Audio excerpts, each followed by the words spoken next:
Assalamualaikum warahmatullahi wabarakatuh. Halo semuanya. Kami dari kelompok 6 akan menerangkan tentang perkembangan sosio-emosi di masa dewasa awal. Adapun di sini nama anggota kita. Yang pertama Ali Teumada, yang kedua Norma Ervindasari, yang ketiga Liliana Heri Kristiani, yang keempat Dinar Kumala, yang kelima Wahid Nur. Ada beberapa materi yang akan kami sampaikan. Yang pertama yaitu stabilitas dan perubahan yang berlangsung dari masa kanak-kanak hingga masa dewasa. Yang kedua, keterkaitan cinta dan relasi yang akrab. Yang ketiga, gaya hidup orang dewasa. Yang keempat, pernikahan dan keluarga. Yang kelima, gender, relasi, dan perkembangan diri.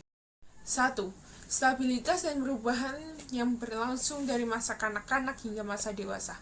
Hasil penelitian baru-baru ini menyatakan bahwa 20 tahun pertama dalam kehidupan biasanya memprediksi kehidupan sosial emosi pada usia dewasa. Nah, hasil temuan yang cukup umum menyatakan bahwa semakin pendek interval waktu yang diadakan untuk mengukur karakteristik sosio-emosi, maka semakin besar kemiripan hasil riset yang diperoleh. Jadi, maupun kita meneliti hanya jangka pendek itu, hasilnya akan sama, akan memprediksi sosio-emosi seseorang itu akan sama dengan jangka panjangnya. Ada dua yang mempengaruhi stabilitas dan perubahan yang berlangsung dari masa kanak-kanak hingga masa dewasa, yaitu satu, temperamen. Kalian pasti tahu temperamen itu apa.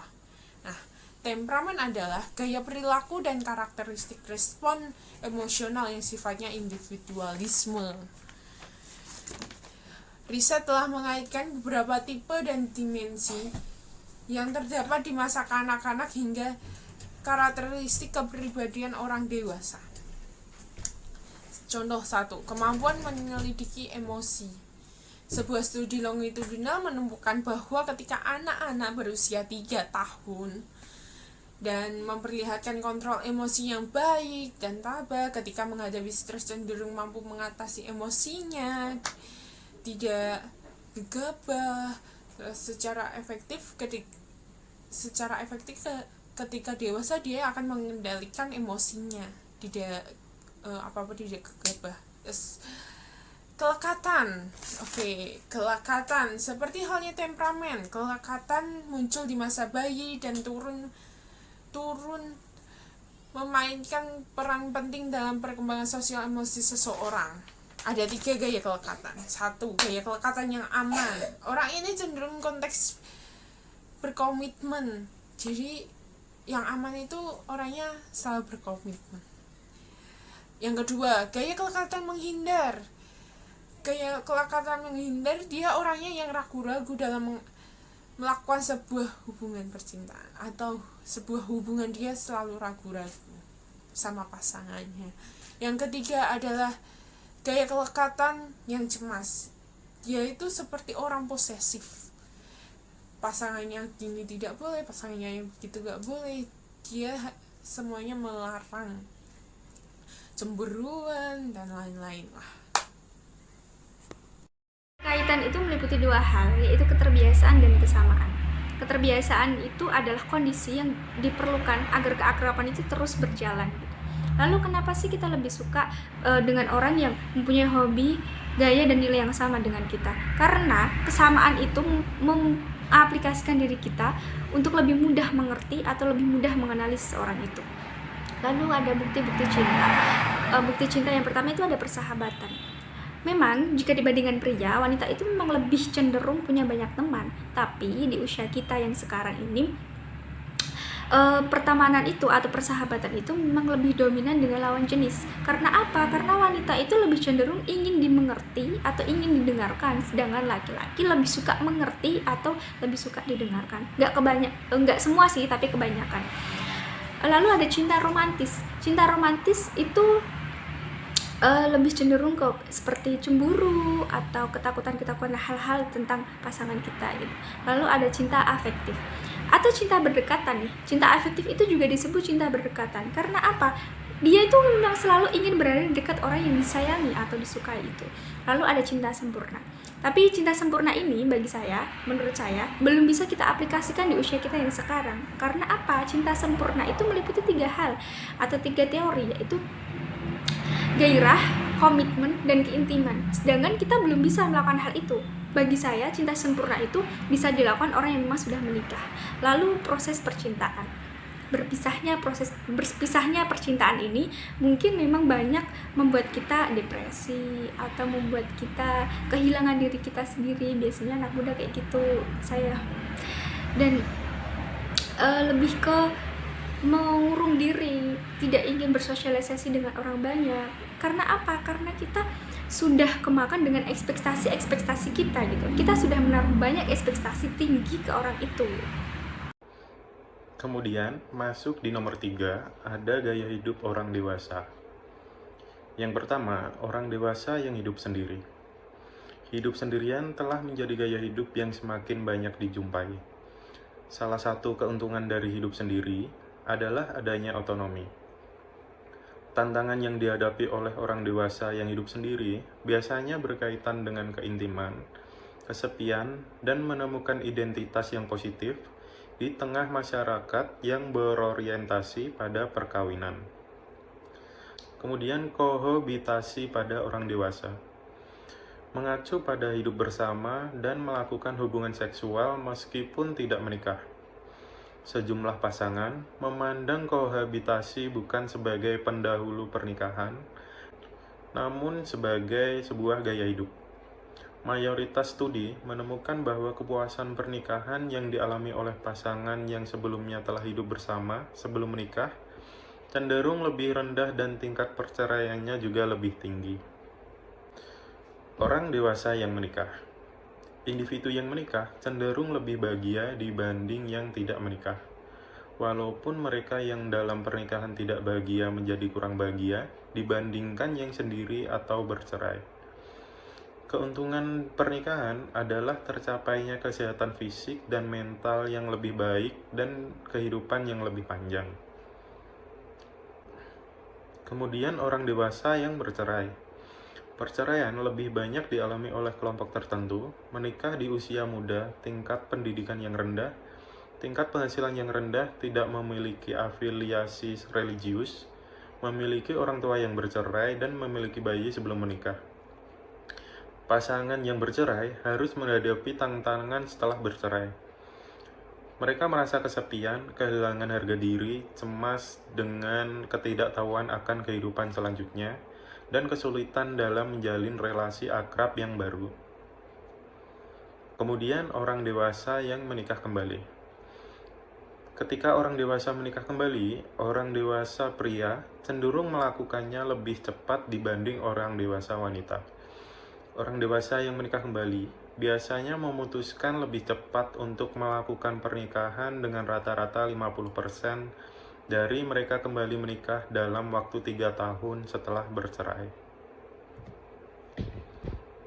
Kemudian gay dan lesbian dewasa. Orang dewasa gay dan lesbian, relasi antara gay dan lesbian itu serupa dalam hal kepuasan, cinta, kegembiraan, dan konflik yang mereka alami. Dengan relasi heteroseksual sebagai contoh, seperti halnya pasangan heteroseksual, pasangan gay dan lesbian perlu menemukan keseimbangan antara cinta romantis, afeksi, otonomi, dan kesetaraan yang dapat diterima oleh keduanya. Perkembangan sosio-emosi pada masa dewasa awal yang keempat yaitu pernikahan dan keluarga. Yang pertama yaitu melestarikan pernikahan. Gottman mengidentifikasikan ada 7 prinsip yang dapat melestarikan pernikahan, yaitu salah satunya membangun peta cinta, merawat rasa kemesraan pada pasangan kita, peduli satu sama lain, dan lain sebagainya. Kemudian yaitu menjadi orang tua. Nah, pengasuhan menuntut sejumlah keterampilan interpersonal dan keterlibatan emosional dari orang tua dan juga anak mereka. Sebagian besar wanita lebih memilih untuk menunda kelahiran daripada untuk mempercepat memiliki keturunan karena mereka berpikiran untuk lebih mengedepankan kemapanan dari segi materi dan finansial mereka. Nah, ukuran keluarga mereka menjadi lebih kecil dan mereka juga menerapkan pola asuh yang dulu mereka terima dari orang tua mereka kepada anak mereka yang sekarang ini. Banyak mitos-mitos yang berkembang dalam pengasuhan, yaitu salah satunya kelahiran anak itu merupakan penyelamat bagi perkawinan, dan juga cara berpikir anak, cara merasa anak, dan cara bertindak anak itu merupakan gambaran atau bagaimana orang tua mereka pada masa kecil dahulu. Dan yang ketiga yaitu mengatasi perceraian. Nah, secara psikologis, karakteristik mengatasi perceraian ini banyak ditemui pada orang dewasa yang telah bercerai. Nah, salah satunya yaitu mereka sulit untuk menjalin relasi atau menjalin hubungan yang romantis dengan orang lain.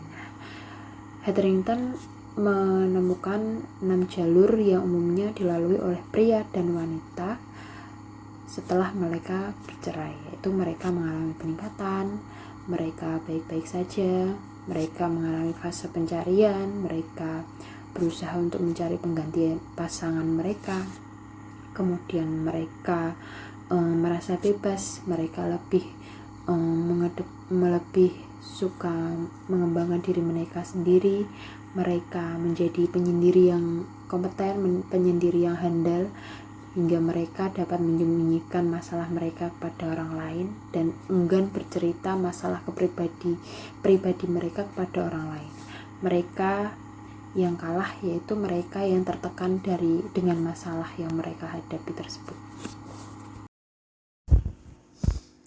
5. Gender, relasi, dan perkembangan diri. Gender dan komunikasi. Menurut Tannen dari Santrok 2011 membedakan antara dua percakapan, yaitu antara membina hubungan dan memberikan laporan. Rapport talk merupakan percakapan, acara menjalani hubungan dan bernegosiasi, cenderung lebih disukai oleh wanita. Rapport talk percakapan yang disusun untuk memberikan informasi termasuk bicara di depan halayak umum, cenderung lebih disukai pria. Perkembangan wanita. Relasi dan membina hubungan dengan orang lain merupakan hal yang sangat bernilai bagi wanita. Menurut Miller dalam Santrok 2011, wanita seringkali mencoba berinteraksi dengan orang lain melalui cara yang akan membantu perkembangan seseorang di berbagai dimensi seperti emosional, intelektual, dan sosial. Wanita lebih berorientasi pada relasi. Terus ada lagi perkembangan pria. Menurut pandangan ketegangan peran role strain view yang dikemukakan oleh Joseph Black, ada beberapa bidang di mana para pria dapat menimbulkan ketegangan. Ada 3, yaitu ada kesehatan, relasi pria dan wanita, dan juga relasi pria dan pria. Kesehatan laki-laki mengalami gangguan yang dapat disebabkan dari stres, ketergantungan alkohol, kecelakaan, bunuh diri, dan itu pun lebih bahaya daripada wanita. Relasi pria dan wanita seringkali diharapkan memiliki sifat dominan, sangat kuat, agresif, dan seharusnya mengontrol wanita. Ada begitu banyak pria yang memiliki interaksi yang terlalu sedikit dengan ayahnya. Sifat mengasuh dan peka terhadap orang lain dianggap sebagai aspek dari peran sebagai wanita. Semua aspek mengalami peran pria ini mengakibatkan pria kurang kuat dalam mengembangkan hubungan emosi yang positif dengan orang lain.